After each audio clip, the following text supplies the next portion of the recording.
tous. Depuis le mois de juin 2018, il y a une crise entre ceux qu'on appelle les oufouettistes, c'est-à-dire les héritiers de feu le président Félix Houphouët-Boigny. Il s'agit en réalité d'une crise de confiance entre des anciens partenaires du groupement qu'on a appelé le Rassemblement des oufouettistes pour la démocratie et la paix, un acronyme RHDP. Qu'est-ce qu'il en est? Qui est oufouettiste? Qui ne l'est pas? Nous allons écouter de la bouche même du président Houphouët-Boigny comment définir l'oufouettisme.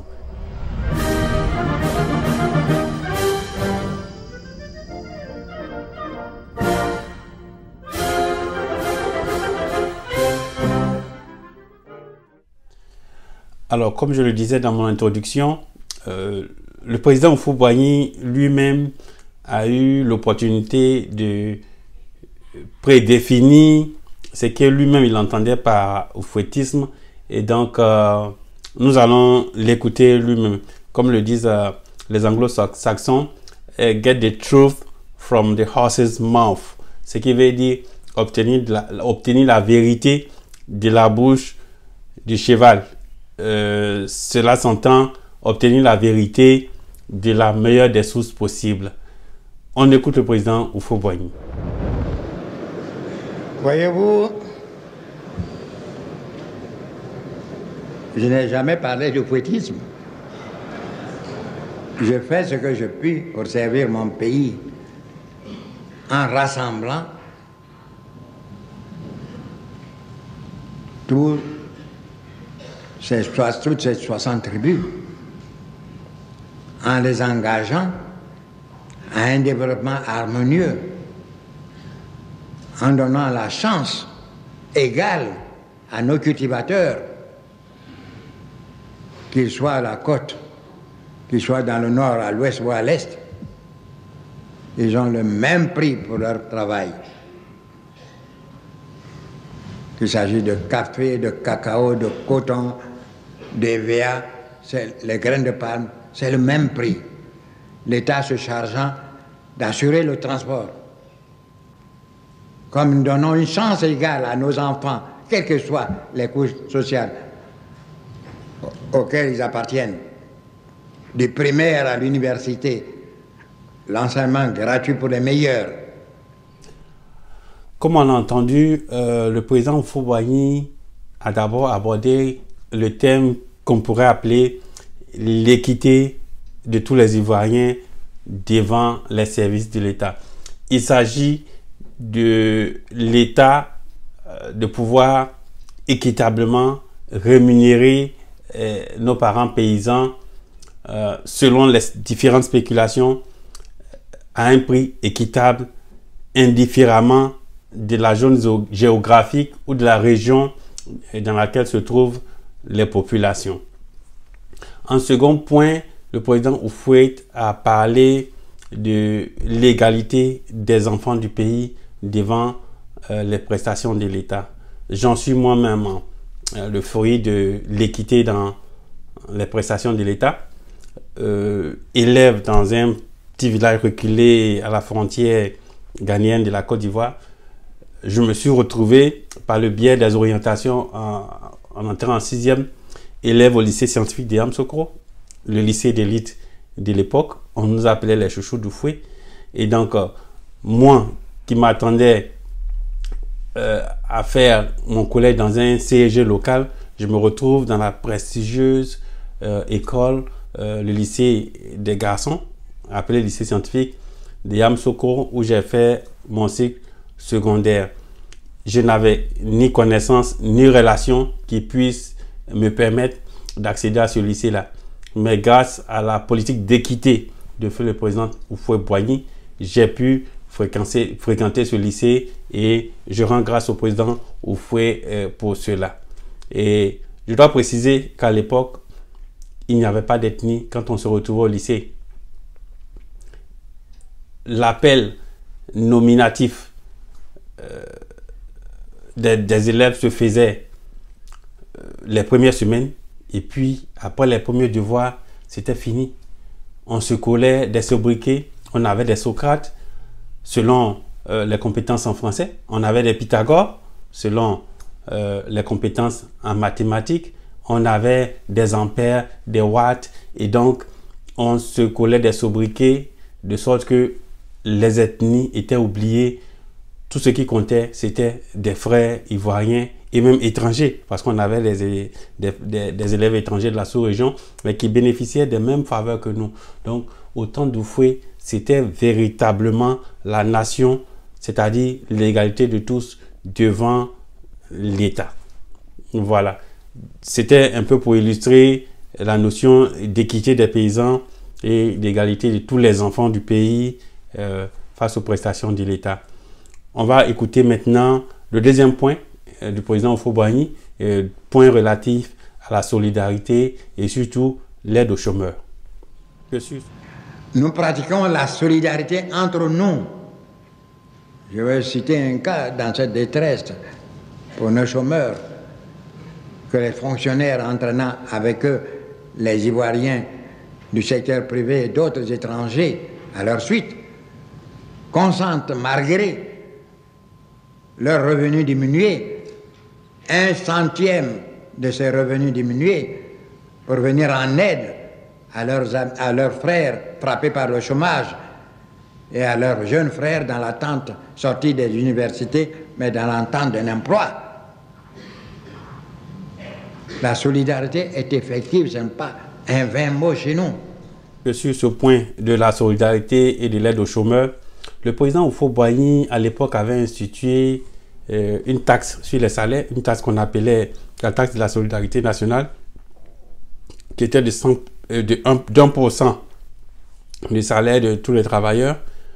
Ça fait grincer des dents à l'époque, mais le président Houphouët a insisté pour qu'au nom de la solidarité nationale, les uns et les autres acceptent ce sacrifice-là, ce qui a été fait. Et donc, il y avait cette entraide-là, cette solidarité entre les fils de la Côte d'Ivoire. L'illustration de cette forme de solidarité a été vécue par moi-même. Je rappelle que autour des années 2010, une personne qui connaissait très bien le ministre Désiré Tago m'a conduit chez lui. Et donc, cette personne a trouvé que, tel que j'étais, si le ministre Tago me rencontrait, il allait vouloir travailler avec moi. Et donc, je suis allé. Et puis, quand je suis rentré, je me suis présenté au ministre et puis je lui ai tendu mon CV. Et donc, le ministre a demandé de me présenter. Et pendant que je parlais, il a commencé à parcourir mon CV. Et tout en parcourant mon CV, il était en train d'y apporter des annotations au feutre noir. Et donc, à un certain moment, il s'est arrêté, il m'a coupé. Et il m'a dit, mais jeune homme, où vous étiez depuis? Et puis on ne vous voit pas pour aider à construire le pays. On a besoin des compétences comme vous pour développer le pays. Donc, ce que je vais faire prendre un décret et vous nommer administrateur civil à titre exceptionnel pour que vous puissiez travailler pour le pays. À travers votre CV, je sais que vous avez d'autres compétences, mais pour mon domaine, ce que je peux faire, c'est de vous faire nommer administrateur civil parce que en ce moment-là, personne ne pourra se mettre sur mon chemin pour me gêner dans ce que je veux faire avec vous. Donc, je vais vous faire nommer et puis on verra à partir de là. Évidemment, j'ai dû trouver des mots polis pour décliner la proposition du ministre parce qu'en réalité, j'avais des contraintes telles que je ne pouvais pas accepter la proposition en ce moment-là. Mais j'ai apporté cet exemple pour illustrer ce qu'on appelle l'oufouettisme, tel que le président Houphouët-Boigny l'a défini tout à l'heure quand on a écouté, et que chacun devait avoir en lui comme un comportement. À travers le ministre Désiré Tago, on a compris que l'oufouettisme, loin d'être un slogan de recrutement de militants d'un parti politique, c'est plutôt un comportement. Autant que le président Houphouët-Boigny on a dit que la paix n'était pas un vain mot et que c'était un comportement. Autant le fouettisme n'est pas un vain mot, mais c'est un comportement qui doit se vivre. Le ministre Désiré Tagro vivait le fouettisme sans se proclamer fouettiste. Il vivait ce fouettisme-là parce qu'il aidait tous les Ivoiriens qu'il avait l'opportunité de rencontrer et qu'il jugeait qu'ils pouvaient aider le pays. Il n'avait pas besoin de savoir s'ils étaient FPI. Il n'avait pas besoin de savoir s'ils aimaient le président Gbagbo. Il lui suffisait de savoir que c'était des Ivoiriens qui étaient disposés à aider leur pays pour leur tendre la main. C'est ça le vrai fouettisme. A contrario, au niveau du pouvoir actuel, RDR et RHDP, pour eux, le fouettisme, c'est de jeter des pères de famille et des mères de famille à la rue au motif qu'ils ne soutiennent pas leur façon de voir ce qu'ils appellent le fouettisme. Le fouettisme, selon le pouvoir actuel, c'est d'adhérer à leur politique de brimade, d'humiliation et de rejet d'une partie des Ivoiriens. Et donc, tous ceux qui s'opposent à leur politique d'ostracisation d'une partie des Ivoiriens sont systématiquement brimés et jetés à la rue. Ils perdent leur emploi et ils perdent leur source de revenus. On va maintenant aborder le troisième point relatif à la notion de tolérance. La tolérance est absolue. Nous n'avons pas d'études politique. Nous n'avons jamais fait verser le sang d'autrui depuis que nous assumons des responsabilités à la tête de ce pays. Nous avons demandé à Dieu face qu'aucune goutte de sang humain ne soit versée par moi, ni à cause de moi, en Côte d'Ivoire ou ailleurs dans le monde. Face Dieu, que tous les différends qui peuvent survenir entre moi et d'autres personnes, entre mon pays et d'autres pays, soient toujours réglés de façon pacifique, par le dialogue, à l'exclusion de tout recours à la force. Sur le point de la tolérance, on a remarqué que le président Houphouët-Boigny a dit qu'il n'avait pas de prisonniers politiques. En tout cas, au stade où il parlait, il s'était efforcé de ne pas avoir des prisonniers politiques et d'être le père. Il s'efforçait d'être le père de tous les Ivoiriens. Il a insisté sur le refus, son refus de verser le sang humain et son refus d'accepter que le sang de quiconque soit versé en son nom. Que constatons-nous aujourd'hui? Des Ivoiriens sont éventrés, blessés dans leur chair parce qu'ils n'adhèrent pas à la notion des néo-oufouettistes, leur notion de l'oufouettisme. Donc le fouettisme aujourd'hui, pour le pouvoir RDR, RHDP, eh bien, pour eux, le fouettisme, c'est de ne pas tolérer toute opposition à leur fouettisme. Donc, nous sommes là en plein dans l'anti-fouettisme parce que le fouettisme tel que défini par Houphouët consistait à éviter de verser le sang humain. Dernier point que nous allons aborder, c'est la sommation de ce que le président Houphouët-Boigny entendait par fouettisme. La force. Ce sont ces éléments, peut-être, qui ont fait dire à certains qu'il y a là de l'oufouettisme. Mais voyez-vous, moi-même, je n'ai jamais rien écrit et je dis avec beaucoup d'humour, mais c'est vrai. Les deux personnages de l'histoire qui n'ont jamais écrit un mot, une lettre, mais qui sont les plus lus dans le monde, c'est Mahomet et Jésus. Je suis humble, je ne suis pas à ce niveau, mais j'ai des disciples, moi aussi, que les disciples parlent, écrivent le fouettisme, mais ne me demandent pas à moi de le définir. Le président Houphouët-Boigny souhaitait que ce soit ses disciples qui écrivent ces livres.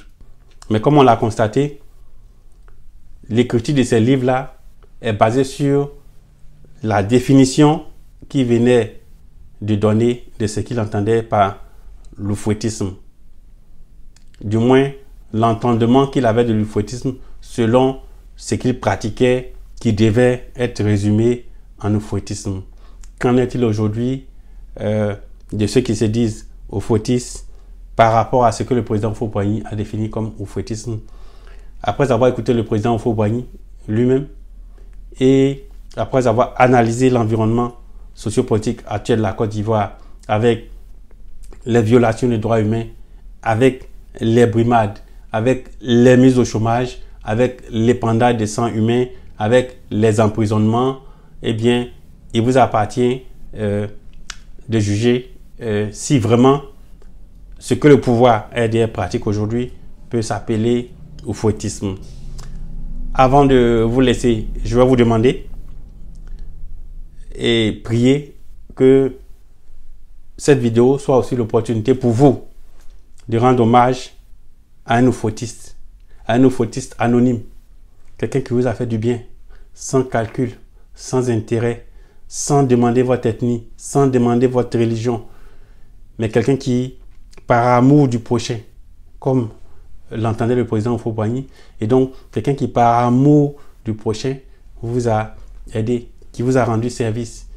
Peu importe le type de service, ça peut être vous acheter à manger un jour vous avez faim, ça peut être vous avoir offert de l'eau à boire, peu importe. Écrivez dans les commentaires votre expérience personnelle de l'oufouettisme, de tous ces oufouettistes anonymes. Je voudrais que vous leur rendiez hommage ici, afin que le peuple de Côte d'Ivoire sache que l'oufouettisme, ce n'est pas l'hypocrisie et la violence qui est pratiquée en ce moment en Côte d'Ivoire. N'oubliez surtout pas de vous abonner aussi et d'activer la cloche pour avoir les notifications de nos prochaines publications. Je vous remercie et que Dieu vous bénisse.